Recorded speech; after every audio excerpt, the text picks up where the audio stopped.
Have you ever looked at those people that prefer to go to Sweet Greens instead of In-N-Out and you feel baffled?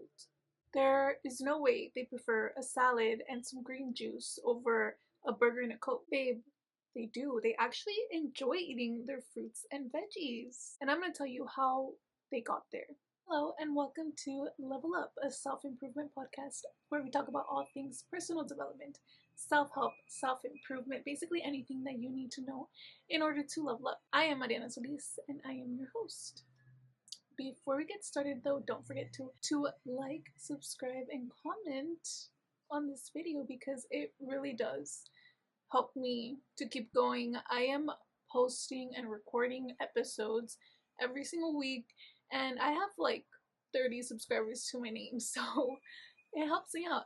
Interact with me, it motivates me, it keeps me going. So I'm somebody that grew up eating pan dulce and cookies for breakfast, a Nutella sandwich with some Cheetos for lunch, and then after school, maybe some taco dorado, some pollo empanizado, and then for dinner, pan dulce or some cookies. Again, the only vegetable that I grew up eating was the iceberg lettuce that I would put on top of my pozole, and whatever veggies were put in my salsas. But my diet is pretty clean now.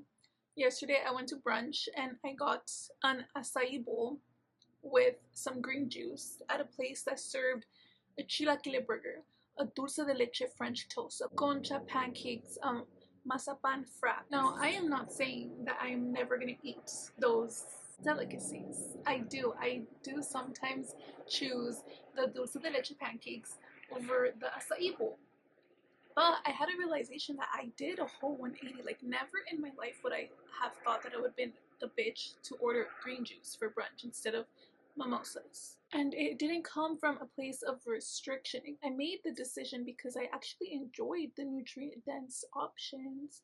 I enjoyed the flavors of an acai bowl and a green juice. So much so that I decided to meal prep the green juice because I just fell in love with it. So I just wanted to talk about how exactly I came to this place because a few years ago I would have needed the help. So number one, start implementing more veggies into your meals. And the key here is to add them to the meals that you are already eating. Whenever you eat a burger, keep the onion, keep the tomato, keep the lettuce. Okay, don't ask for it plain, you're not a child. If you're making scrambled eggs for breakfast, consider adding some spinach, some onion, maybe some mushrooms, some tomatoes. Get used to your plates looking more colorful and romanticize that shit. Take a picture of it and be like, okay, Miss Pinterest girly, okay, Miss Wellness. This is going to expose your taste buds to a more colorful palette. And you're not going to be miserable because you're not completely trading in your burger for a salad. And then actively choose to think about this process or this step as you adding something to your meals. You are not going to be restricting yourself. You are simply just adding more nutrient dense flavors. Maybe it's seasonings, maybe it's veggies. Something that I do now too is I eat eggs for breakfast.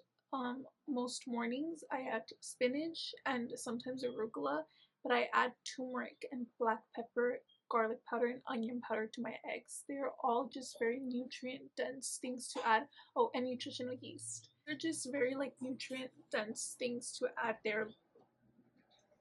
They're going to provide me with minerals and nutrients, and they're anti-inflammatory, and I don't ever feel restricted because I am adding things to my meals, not taking stuff away from them. Okay, so when I first started to try to eat veggies, I steamed them, and I tried to eat them along with my chicken breast. When I tell you that I was appalled, I was like, there is no way that I will ever be like one of those Pinterest girls that I see on social media. Like, there's no way that I'm ever gonna enjoy this shit. And just the thought of a Brussels sprout or asparagus, I was just like, you know what? It's time to accept my fate as a hot Cheeto Latina. The parasites in me they're crying for that red 40 and that artificial dyes, and I just have to face the facts. So I was like, you know what? Let me give them what they want, right? I already bought the veggies. They're already steamed. I don't want to throw them away. So let me give these fucking parasites what they want. And I dumped a shit ton of teriyaki sauce, maybe sweet and sour sauce, maybe sweet chili sauce on my steamed vegetables. And I gobbled those veggies up like nothing.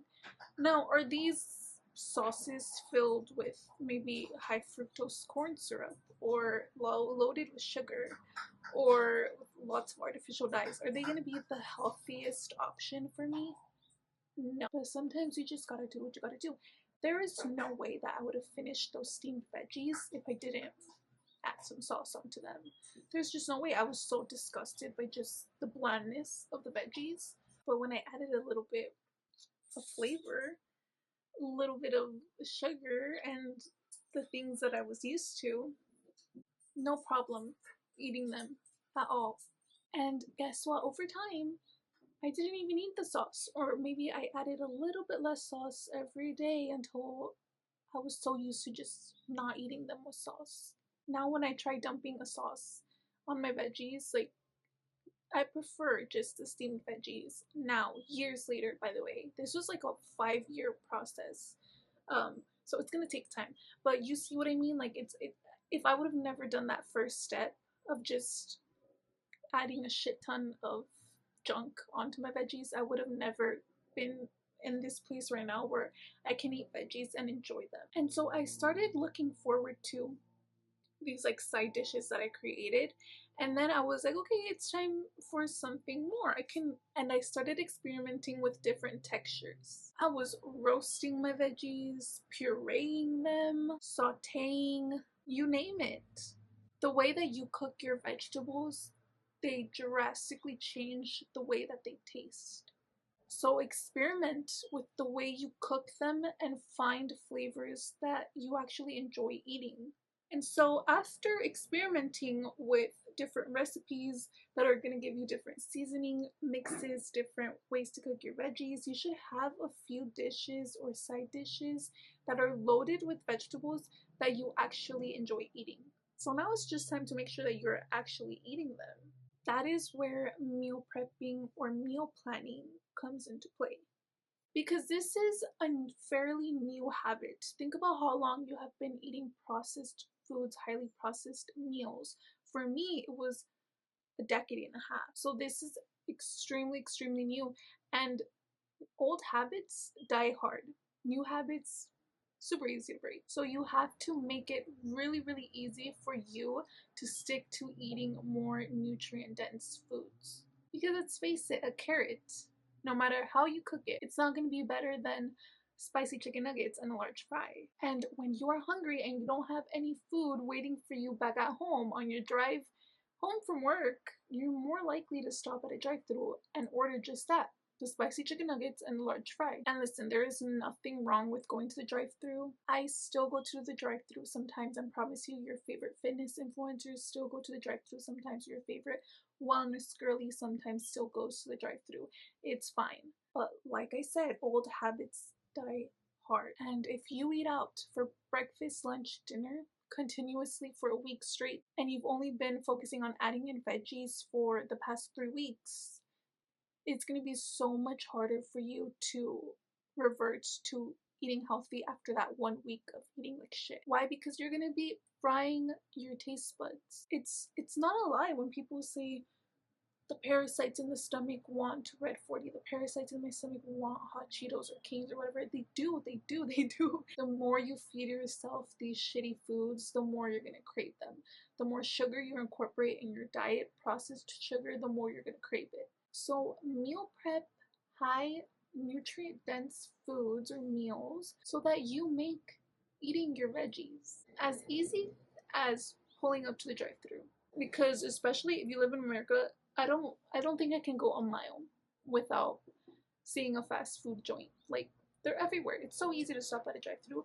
So meal prepping is going to be your best friend when it comes to you trying to avoid ending up at McDonald's. And just remember that it's all about exposure. Don't give up on a certain vegetable just because you didn't like it that first time around, or honestly, even fifth time around. It can take up to 15 times for you to start enjoying a certain food. So don't completely rule out anything. Try cooking it differently, try adding some sauce, adding different seasonings to it. There are so many vegetables that I eat every single week, every single day, even that I didn't think I would ever enjoy eating, that I hated when I first tried. And that was all that I have for you guys today. Thank you so much for tuning in. Like I said, this podcast is all about wellness, personal development, self improvement, all of the tools that you need in order to level up. Don't forget to subscribe, comment down below any tips that you have for making healthy eating fun. And remember that it will take time, but eventually your palate will mature so long as you follow these steps, and you're going to be eating veggies left and right. Just remember again, and I cannot stress this enough, everything comes with time. This was a 5-year journey for me. I'm still going through it, and it's just, I'm all about lifestyle changes. These are not quick fixes. So just be patient and trust yourself.